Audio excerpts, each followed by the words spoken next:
안녕하십니까 선생님들. 다문화 사회의 인권교육 13주차 2교시 강의 시작하도록 하겠습니다. 다문화 교실 인성교육이라고 하는 내용이죠. 서울교대 윤리교육과 이인재 교수님이 쓰신 논문이고요. 크게는 두 부분 정도 위주로 이렇게 봐도 이 내용에서 충분히 저희가 살펴보아야 될 내용은 다 살펴볼 수 있지 않을까 이렇게 생각이 듭니다. 그리고 지금 이주희 선생님께서 요약을 해주시고 그 다음 이제 토론 부분으로 방안에 대해서 굉장히 길게 잘 써주셔서 그 부분까지 좀 보면은 시간이 충분하지 않을까 싶어서 다문화 교실 인성교육도 전체를 다 보는 것이 아니라 봐야 할 부분들 위주로 이렇게 보려고 합니다. 우선 279쪽인데요. 278쪽과 279쪽 전반을 해서 그 인성교육의 개념이라든지 인성교육에서 강조해야 될 요인 내지 덕목에는 어떤 것들이 있는가 다양한 학자들의 내용을 쭉 정리해 둔 부분이죠. 하지만 저희는 이제 학교에서 실제 인성교육을 실시하고 있으니까 인성교육 진흥법에 따라 가지고 단위 학교에서도 실시하고 있죠. 인성교육 진흥법에서 규정하고 있는 인성교육의 정의 그대로 따라가면 될 것 같습니다. 279쪽에 나와 있는 정의가 바로 그것입니다. 표 바로 아래 부분이에요. 인성교육은 다양하게 규정되고 있지만 그 특성을 보면 크게 개인적 차원과 사회적 차원의 인성 함양을 목표로 하는 것을 알 수 있다. 개인적 차원에서는 한 인간으로서 인간답게 살아가기 위해 필요한 올바른 품성과 덕을 기르는데, 사회적 차원에서는 자신과 관계를 맺고 있는 타인, 공동체, 자연과 더불어 살아가기 위해 필요한 품성과 역량을 기르는데 중점을 두고 있다. 이렇게 되어 있습니다. 크게는 개인과 사회로 구분되어 있죠.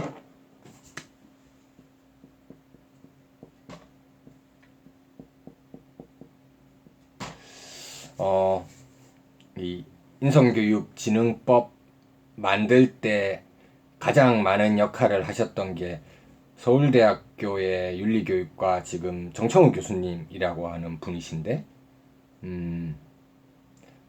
윤리교육과 정체성을 가지고 계시다 보니, 그리고 또 도덕과 교육과정 부분 제일 처음 시작하는 내용에서도 도덕과가 인성교육의 중핵교과이다 이렇게 설명되어 있긴 합니다.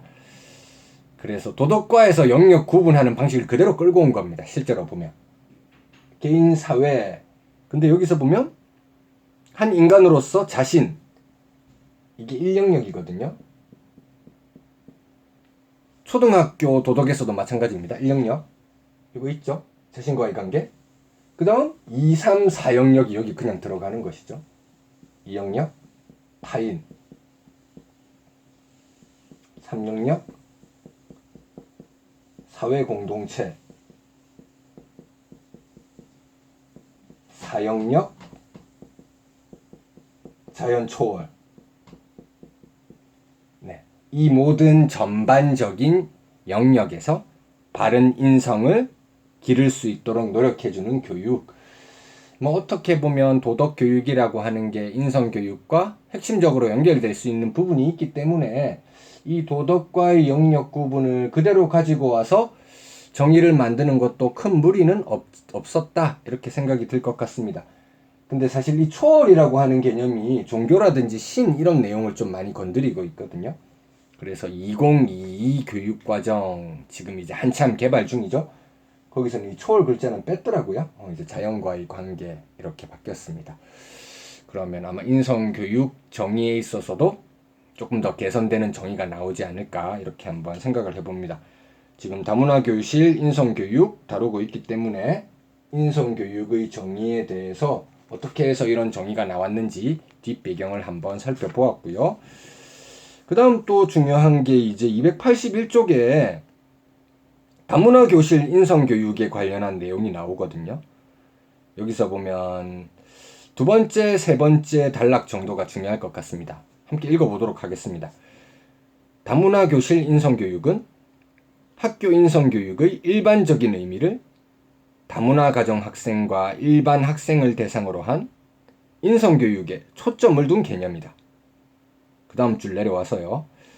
다문화 가정 학생들이 건강한 한국의 구성원으로서 선하고 올바르게 살아갈 수 있도록 도덕적 지식이나 판단력, 도덕적 열정이나 민감성을 높이고 일상적인 생활에서 선하고 옳음을 잘 실천하도록 하는, 그리고 이를 위해 교사, 학부모, 지역사회가 유기적으로 협력하면서 이루어지는 체계적이고 의도적인 노력이다. 좀 넘어가서요. 1차적으로는 다문화 가정 학생들과 일반 학생들이 이질적인 문화에 대해 서로 존중하고 서로 사랑하고 이해하며 좋은 관계를 형성하도록 돕는 것이다. 또한 소수자인 이주 2세대에 대한 편견과 차별 극복을 위해 일반 학생들의 관용과 상호 존중 및 상호 이해, 포용의식을 함양하고 실천할 수 있도록 하는 체계적인 노력이다. 다문화 교실 인성교육에 대한 정의라든지 의미 설명 부분이라고 할 수 있겠고, 그 아래 목표가 다문화 인성교육과 다문화 인권교육의 연관성에 대해 지적하고 있는 부분이거든요. 그래서 제일 중요한 단락인 것 같습니다. 다문화 교실 인성교육은 특정 민족이나 인종 집단의 구성원들, 특히 소수문화 집단의 학생들이 신체적 문화적 특징 때문에 경험하는 고통과 차별을 줄이는 것을 목표로 해야 한다.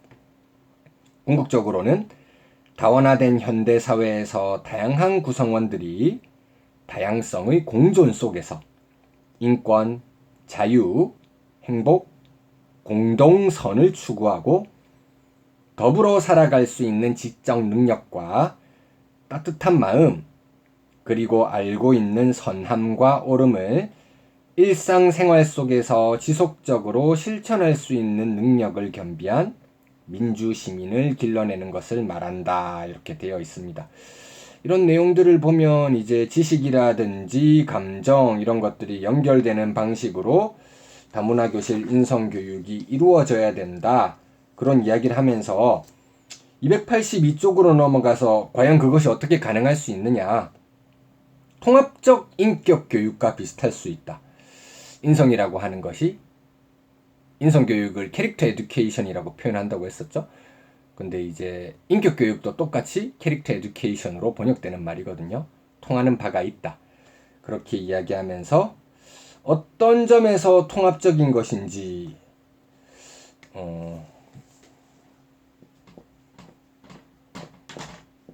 레스트라고 하는 사람이 올바른 인성 역량 4구성 요소 모형을 제안했거든요.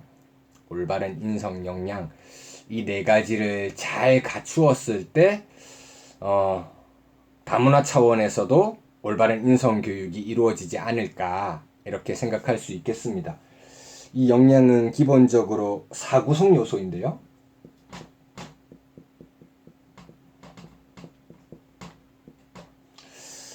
첫 번째는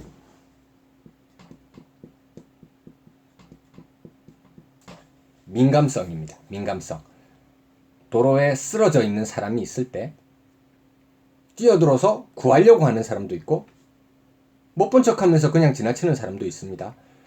과연 이 상황이 나의 도움이 필요한 것인지 민감하게 알아차릴 수 있는 능력. 이것이 민감성이라고 할 수 있겠죠.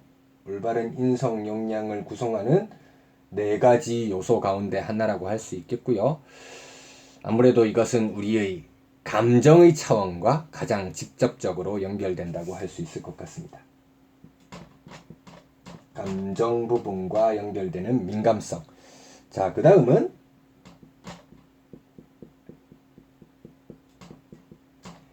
판단력이라고 하는 것이죠. 이 상황이 나의 개입이 필요한 상황, 내가 도움을 주어야 하는 상황인지 민감하게 알아챘다, 포착했다고 하더라도 이런 정서적인 측면만 가지고 과연 그 실제 상황 속에서 내가 도움을 주어야 한다는 건 민감하게 알아챘는데 어떤 방식으로 도움을 주는 것이 가장 효과적일까? 그리고 이런 행동을 하는 것이 올바른 것일까? 머릿속으로 계산해보고 추론해볼 수 있는 능력 또한 중요하다고 할 수 있겠죠. 그것이 판단력과 관련되는 것입니다. 민감성이 따뜻한 감정, 그 역할과 연결되는 것이라면 판단력은 어떻게 보면 냉철한 이성과 연결될 수 있는 부분이겠죠. 우리는 따뜻한 가슴과 냉철한 이성, 이것을 다 가질 수 있어야 훌륭한 인성, 역량을 가졌다고 평가할 수 있는 거겠죠. 4구성 요소니까 아직 2개가 더 남았습니다. 그 다음 3번째는 동기화라고 하는 겁니다. 가치에 대해서 선생님들 학생들한테 가르쳐 주시죠. 가치. 크게 2가지로 나누어 보자. 여러분들 가치 있다고 생각하는 것에는 무엇이 있나요? 이렇게 질문하면 돈 제일 많이 이야기하죠. 돈. 물질적 가치, 분명히 가치 있는 겁니다. 하지만 학생들에게 물질적 가치보다 더 중요한 게 있다는 걸 알려주어야 되겠죠.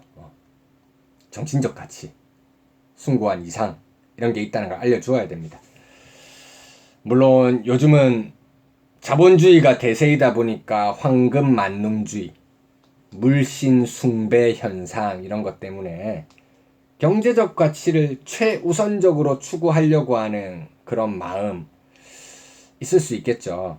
하지만 여러 가지 행동들 중에서 경제적 측면의 가치, 이것을 우선시에 두지 않고 올바른 행동을 실천으로 옮겨야 된다는 그런 옳고 그름의 가치, 저희 과목과 연결시켜 보자면 윤리적 가치, 도덕적 가치라고도 말할 수 있겠죠. 그것과 연결시키는 동기화라고 표현할 수 있습니다. 올바른 선택과 관련된다고 할 수 있겠죠. 여러 가지 가치 있는 행동들 가운데 윤리적 행동을 선택할 수 있는, 동기화할 수 있는 능력이다. 그 다음 이제 4번째는 실행력. 이것은 올바른 품성 상태가 갖추어져야 가능하다고 표현하는데, 일반적으로 품성이라고 하는 건 일시적인 기분과는 다르죠.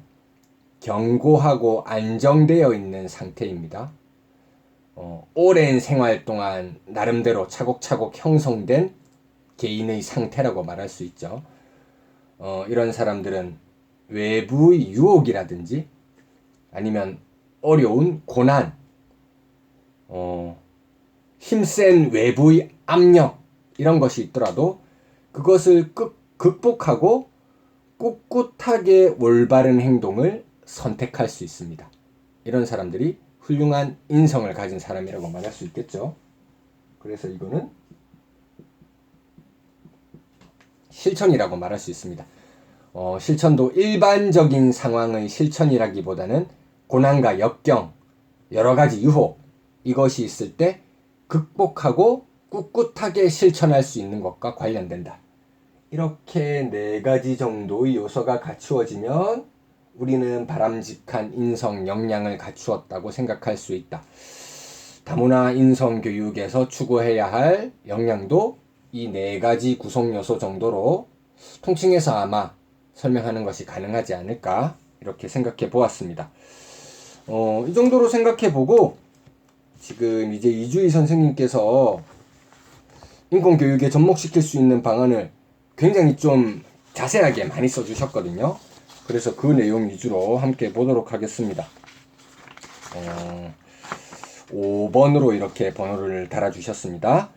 다문화 교실 인성교육을 인권교육에 접목시킬 수 있는 방안입니다.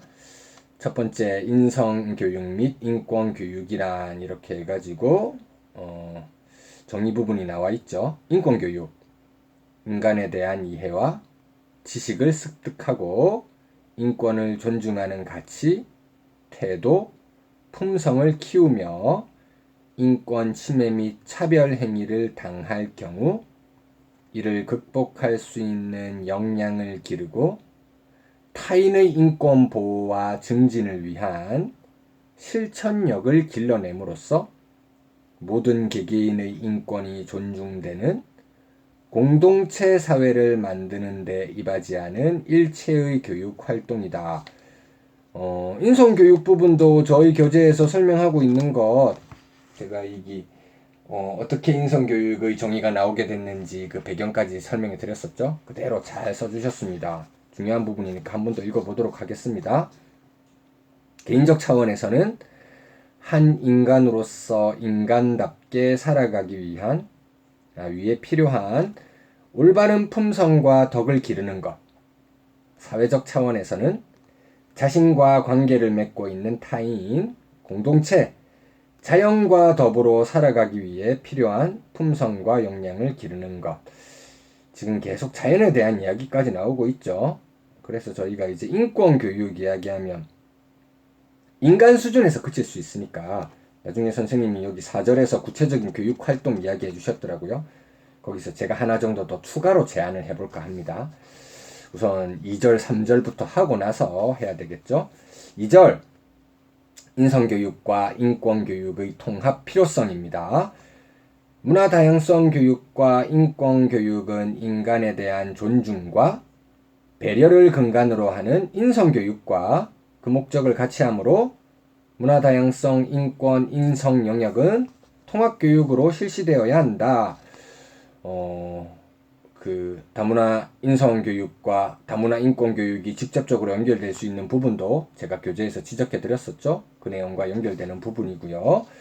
세 번째 절 교육 방법입니다. 인성, 인권, 문화 다양성 교육은 문화에 대한 이해와 수용이 시작되고 인성의 기초가 형성되는 시기인 유아기부터 체계적으로 꾸준히 실시되어야 한다. 가정에서부터 개개인의 권리를 존중하며 바람직한 공동체 삶을 지향하도록 함께 살아가는 품성을 길러주어야 한다. 일상에서의 영역 간 상호 연관성을 토대로 통합적 접근을 통해 교육 내용과 방법이 재구성되어야 하며 자연스럽게 습득되도록 하는 것이 중요하다. 전반적으로 다 동의하는 내용인데요. 그 다음 구체적인 교육활동 부분에서 제가 하나로 조금 추가하고 싶은 부분이 있더라고요. 인성교육의 정의에 주목해 볼 때 추가가 조금 필요할 수 있을 것 같습니다. 인권교육에서는 범위가 넘어가는 것일 수 있습니다. 하지만 마무리하고 정리하는 부분에서 학생들의 사고를 촉진하기 위해 던질 수 있을 만한 질문으로 활용할 수 있는 내용일 것 같습니다. 우선 선생님께서 다양한 인권 침해 사례 알아보기라고 해서 흑인 인권운동, 여성 인권운동 등 다양한 인권 침해 사건들을 알아보고 지금 나에게 이러한 일이 일어난다면 어떻게 대처할지 생각해보기, 내 주변 사람들이 이런 침해를 받고 있다면 어떻게 도와줄 수 있는지 생각해보기, 인권운동을 알아보면서 인간의 기본적인 권리가 얼마나 소중한 것인지 알게 됨. 교육적인 효과까지 이야기해 주셨는데요. 당연히 이런 방식으로 진행되어야 되겠죠? 자, 지금 보면 흑인 인권운동, 인종차별과 관련되는 내용이라고 할 수 있겠습니다. 그 다음 여성인권운동, 성차별과 관련되는 내용이라고 할 수 있을 것 같습니다. 다양한 인권 침해 사례들이죠. 차별 반대 운동의 역사가 굉장히 길고 격렬하게 이루어졌었죠. 이 정도까지 이루어진다고 하면 대부분의 차별은 다 해소되었다. 차별 반대 운동의 마지막에 와 있다. 이런 방식으로 이제 사람들이 평가하던 시기가 있거든요. 그때 이 마지막이라는 표현을 사용할 때 우리가 늘 조심해야 한다는 것. 이것을 강조하면서 등장한 사상가. 제가 자주 말씀드렸던 사람입니다. 피터 싱어라는 인물이죠. 동물 해방이라고 하는 책을 가지고 혜성같이 등장했던 철학계의 천재. 마지막이라는 표현을 사용할 때는 늘 조심하자. 차별운동의 마지막, 여기서 끝나는 것이 아니다.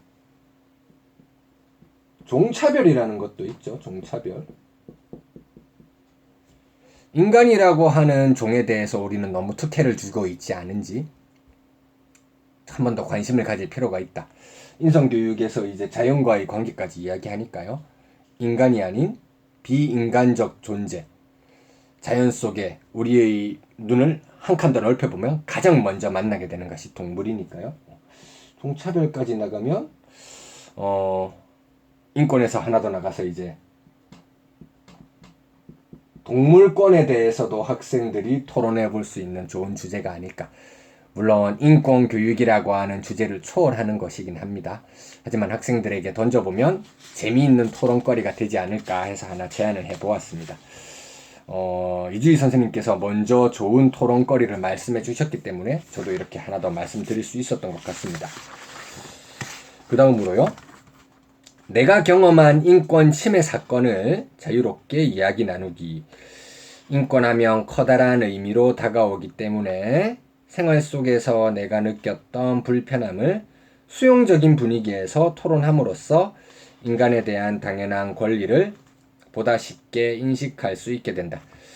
맞습니다. 진입 장벽을 조금 낮추어줘야 되겠죠. 내러티브적 접근, 학생들의 경험을 공유하면서 주의를 집중하고 흥미를 유발시킬 수 있는 효과도 있을 것 같습니다.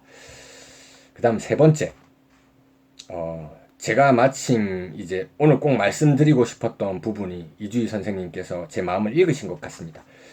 영화나 드라마 속의 다문화 인권 침해 장면을 보고 이야기 나누기. 지금 저희가 이제 다문화 관련해가지고 미나리 그리고 글로리 로드 이렇게 3교시에 2번 소개해드린 것 같습니다. 제가 이제 2편 정도 더 소개해드리고 싶었던 영화가 있거든요. 하나는 그린북이고 많이들 보셨을 겁니다. 또 다른 하나는 템플 그랜딘이라고 하는 영화입니다. 그린북, 템플 그랜딘 다 좀 소수자들과 관련되는 것이죠. 흑인인데 굉장히 좀 교양 있는 음악 연주를 잘하는 연주가죠. 그래서 백인들이 중요한 행사가 있을 때 항상 초청해가지고 연주하게 하는 훌륭한 연주가입니다. 하지만 화장실 같은 경우는 백인이 쓰는 화장실 못 쓰고 흑인 화장실로 가세요. 식당도 같이 사용 못합니다. 이렇게 쫓겨나기도 하고요. 그를 운전해 주었던 운전사가 이탈리아계 이주민이었거든요. 그래서 이제 조금 소수자들끼리 같이 마음이 맞고 좀 동료애가 이어져 나가는 과정 이런 것도 살펴볼 수 있는 영화였고요. 실화 영화이기도 하고 그리고 이 흑인 연주자가 이성애자가 아니고 동성애적인 성적 지향을 가지고 있더라고요. 그런 차원에서도 소수자의 측면을 알 수 있는 그런 내용이 있었습니다. 템플 그랜딘 역시 실화 영화인데요. 어떻게 보면 자폐증을 가지고 있는 그런 부모님들이 보면 하나의 희망을 얻을 수 있는 그런 영화이죠. 실제 굉장히 인류대학에서 동물학자 교수를 하셨던 분입니다. 이름이고요. 자폐는 어느 한쪽에 굉장히 특출나게 잘하는 경향이 있잖아요. 이 사람은 동물의 감정을 읽는 것에 굉장히 특출난 그런 강점을 가지고 있었습니다. 그래서 그거를 살려서 동물학자로 나아갔던 그런 인물인데 제가 이 두 가지를 13주, 14주에 보여드리고 싶었는데 아무리 검색을 해보아도 저희 한 차시 분량 25분 여기에 알맞은 정도의 영상은 없더라고요. 10분 내외 아니면 너무 길어버려서 50분 넘어가고 이렇게 되어서 저희가 또 25분 강의 시간은 준수해 주어야 되기 때문에 부득이하게 이 두 편은 제가 제목으로만 소개해 드리고요. 지금 오징어 게임에서 알리가 처한 상황을 분석해보자. 이런 방식의 시청각 매체들 너무 좋지 않습니까? 요 두 가지도 참고해 보시면 좋을 것 같고, 그래서 이번 주랑 다음 주에는 어떤 것들 선생님들이 보시면 좋을까? 저희가 이제 다문화 인권 교육 들어오기 직전에 인권 사상에 대해서 이야기하는 가장 마지막 부분에서 정의 강의를 했었거든요. 한 차시로 끝났었던 것 같아요. 그래서 그 부분에 대한 설명이 조금 부족했고, 뒤에 이제 롤즈의 정의론 하긴 했지만, 최근 우리 사회에서 굉장히 인기가 있었던 정의에 대한 논의, 마이클 샌델 교수가 정의란 무엇인가라는 화두를 던지면서 베스트셀러가 되었었잖아요. 그래서 그 내용을 한번 살펴보는 것이 좋지 않을까. 그리고 그 이후에도 많은 베스트셀러들을 쓰셨죠. 그것과 관련될 수 있는 강의들이 적절한 분량으로 있더라고요. 그래서 이번 주, 다음 주는 3차 시에 그렇게 샌델의 입장을 한번 살펴보는 것으로 한번 구성해 보려고 그렇게 하였습니다.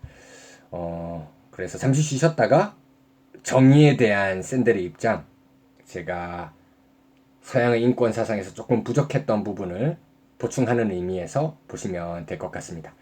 그러면 끝까지 보시고 저희는 이제 다음 주 마지막 14주 강의에서 뵙는 것으로 하도록 하겠습니다.